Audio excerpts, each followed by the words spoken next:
Across the snowy landscape, dark days were approaching. The weather remained clear, revealing cold, fuel limits, heat loss, and material scarcity, until quiet enclosure settled over winter camps. Mobility replaced masonry because frozen ground prevented excavation and foundations during winter, making permanent structures impractical across the steppe under seasonal frost conditions each year consistently. Extreme temperature swings demanded flexible systems rather than fixed forms, able to expand, contract, and relocate without structural failure or material fatigue over repeated winter cycles. Survival depended on grazing access, constraining movement and camp duration as animals required forage even beneath snow cover during prolonged cold seasons across open plains regionally.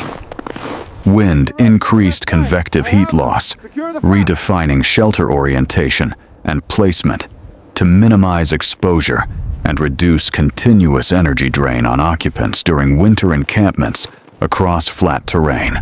Filtered trapped air efficiently, reducing conductive heat transfer through walls by compressing fibers into dense layers that resisted airflow without excessive material weight during transport cycles. Portable GERs minimized thermal volume while enabling rapid seasonal relocation to follow herds, pasture availability, and shifting weather patterns without structural abandonment costs or material loss. Circular layouts reduced surface area, limiting heat loss per volume compared to rectangular forms, improving thermal efficiency under constant cold with fewer exposed edges and seams. Low roofs conserved heat by decreasing interior air stratification effects, which otherwise allowed warm air to rise beyond human reach within small enclosed spaces during nights. Central hearths concentrated heat sources, simplifying distribution within confined interiors and reducing fuel consumption by heating people rather than unused space in compact dwellings through winter. Limited wood availability forced reliance on dung and minimal combustion because steppe environments lacked forests capable of sustained fuel supply through long winter periods each year. Dried dung burned slowly, providing steady heat with low flames, which reduced fire risk and preserved shelter materials inside felt-covered structures during extended winter nights consistently. Roof openings balanced smoke ventilation against catastrophic heat loss risks by allowing controlled exhaust without creating continuous drafts through the dwelling envelope under cold pressure conditions. Entrances faced leeward directions, minimizing wind-driven infiltration during storms, periods when pressure differences could otherwise strip heat rapidly from interior living spaces in exposed campsites. Animal skins layered floors, separating bodies from frozen ground conduction, which otherwise drained heat continuously through direct contact during rest and sleep in winter, shelters overnight. Bedding maximized loft, trapping warm air around resting bodies overnight and reducing metabolic demand required to maintain core temperature under sustained cold exposure for extended periods. Clothing systems doubled as bedding, reducing material duplication and weight important for transport efficiency across long winter migrations with limited carrying capacity on horses alone primarily. Layering managed moisture, preventing evaporative cooling during rest periods indoors. After exertion generated sweat, dangerous in freezing temperatures, once movement ceased within enclosed shelters at night. Sweat accumulation threatened hypothermia, demanding controlled exertion in cold conditions to balance heat production without saturating insulating layers during labor or travel across frozen terrain consistently. Horses stored nearby, sharing body heat and reducing predation risk while maintaining readiness for rapid movement if conditions change during winter nights in exposed steppe camps. Large herds altered microclimates, slightly raising ambient camp temperatures locally through combined body heat and wind disruption effects near shelters and enclosures during prolonged cold spells. Frozen conditions preserved meat, eliminating immediate spoilage pressures during winter and allowing carcasses to be consumed gradually without smoking, salting, or fuel-intensive preservation methods across months. Blood extraction provided nutrition without slaughter, preserving livestock assets long-term by maintaining herd size while supplying iron, protein, and calories during periods when killing animals reduced future mobility. High-fat diets offset cold-induced metabolic demands efficiently during winter travel, supplying dense energy that sustained body heat and endurance when carbohydrates were scarce and exertion remained constant. Snow melted sparingly, conserving fuel while preventing dehydration during winter by limiting water preparation to essential amounts and avoiding unnecessary heat expenditure from prolonged melting activities. Single-pot cooking minimized heat loss and preparation time during nights, reducing exposure, conserving fuel, and simplifying cleanup within confined shelters where thermal efficiency governed daily survival routines. Short, daylight-compressed tasks, forcing efficient labor sequencing under winter conditions, where delays increased cold exposure and energy loss during essential herding, maintenance, and travel activities. Activities followed solar cycles, reducing exposure during darkness and cold by concentrating movement and labor into predictable windows aligned with minimal environmental risk. Camps remained temporary, avoiding resource depletion in fixed locations nearby, and allowing rapid departure before fuel, pasture, or shelter materials became energetically unviable. Snow accumulation required constant clearing to maintain mobility around camps, preventing blockage of entrances, animal movement paths, and access to stored materials essential for survival. Limited possessions reduced transport weight and thermal inefficiency during travel, ensuring mobility remained possible even when animals weakened under cold stress and forage scarcity. Tools favored bone and wood, resisting brittleness in cold temperatures where metal fractured or conducted heat away rapidly, increasing injury risk during routine winter tasks. Metal became dangerously cold, requiring insulation or avoidance during handling to prevent skin damage, frost adhesion, and rapid heat loss during necessary tool use. Fires burned continuously, avoiding costly reignition in extreme cold conditions where sparks failed, fuel resisted ignition, and thermal recovery required excessive energy expenditure.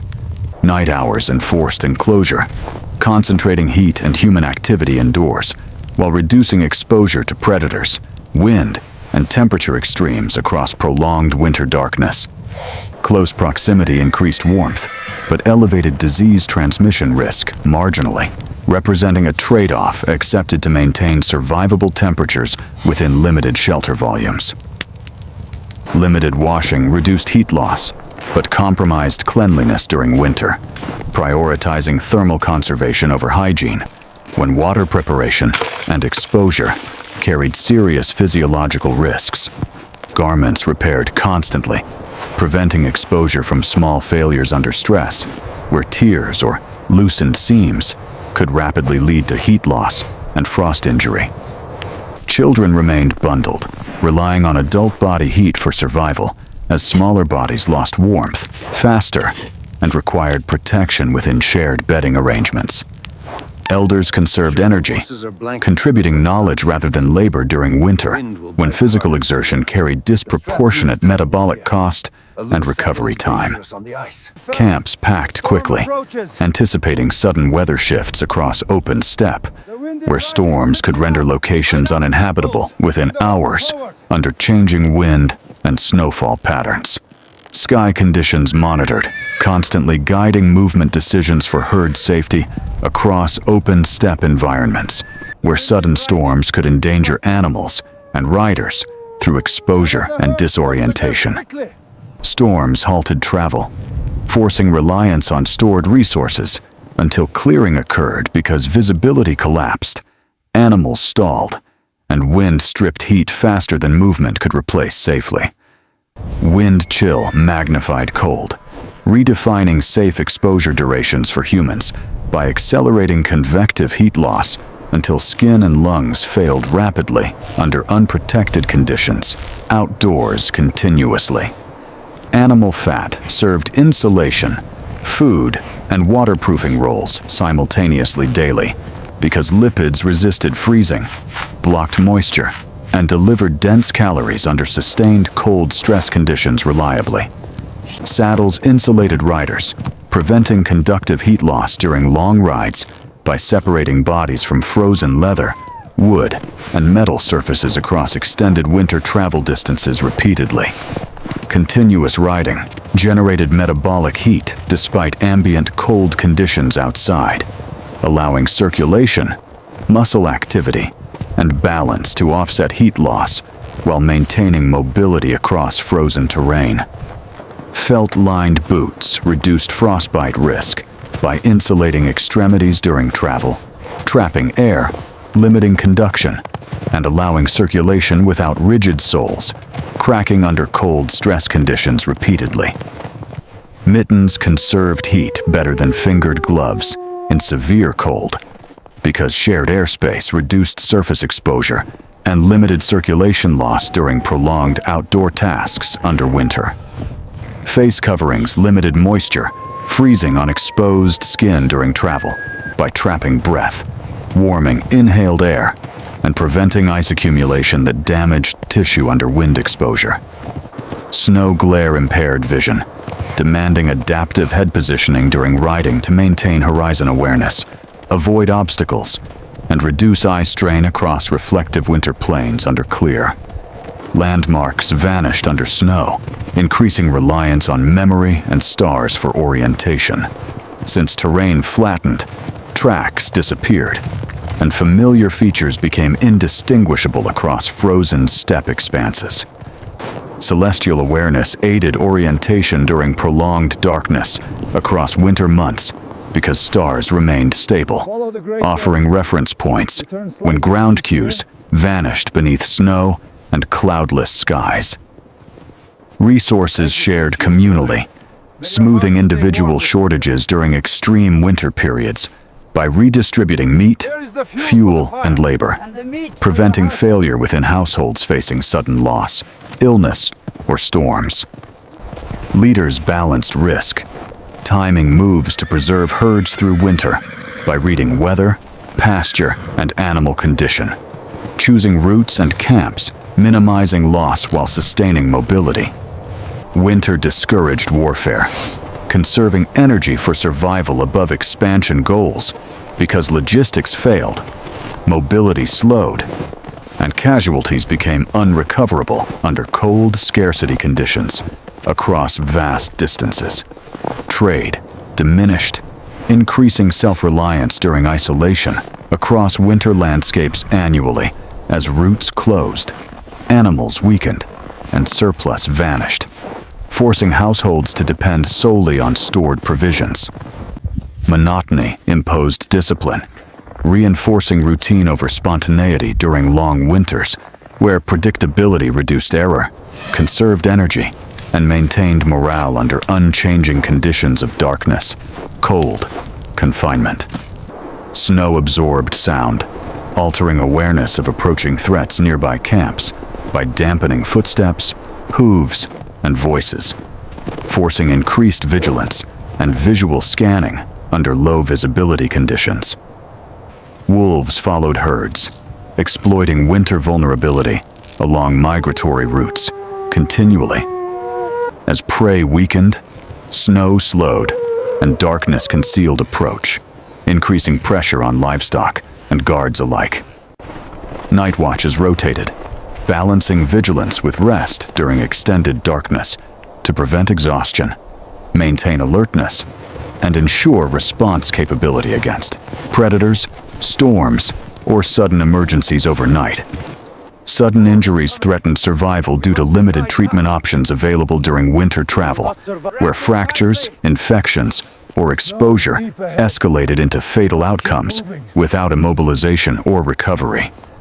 Herbal knowledge persisted, offering marginal relief during winter ailments, episodes when plants stored from warmer seasons supplemented rest, warmth, and dietary adjustments, acknowledging limits of treatment.